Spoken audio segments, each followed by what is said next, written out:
Tuloy kaya itong itong pag-serve nila ng warrant of arrest? Para sa akin, kung ako lang, based to my own opinion, kung ako ang mga senador, kung ako ang mga congressman, kami mismo ang pipigil sa warrant of arrest na yan.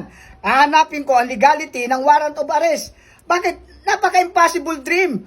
Saan siya may kaso? Sa Netherlands? Gumawa ba siya ng labag sa batas ng Netherlands? Gumawa ba siya ng isang karumal-dumal na krimen sa bansang Netherlands? Para ma-issuehan siya ng warrant of arrest at arrestuin sa sarili nating bansa? Yan ay isang malaking insulto sa sovereignty ng ating bansa. That is against the rules of Philippine court. So, wala ba ang pwedeng gawin ng ating mga official? Meron!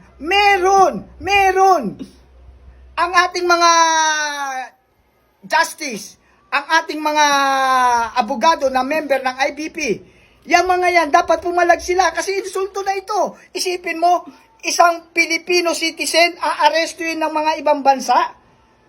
Hindi ba sila nahihiya sa mga sarili nila? Wala ba tayong sariling korte? Wala ba tayong sariling batas? Para pahintulot. Ako nga, civilian, ipaglalaban ko si Bato. Sige, subukan nila. Na nandyan ako sa Senado at kunin nila si Bato.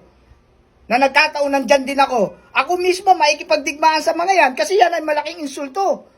Meron tayong country, meron tayong bansa. Ano ang bansa natin? Pilipinas. Hindi tayo Netherlands.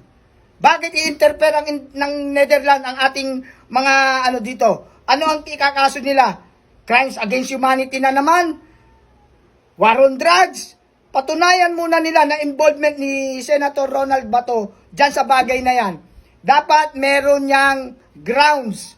Meron niyang probable cause. Ano ang probable cause nila? Wala pa silang napapatunayan. Huli nila. Warrant of arrest serve. Kagagawan yan. Hindi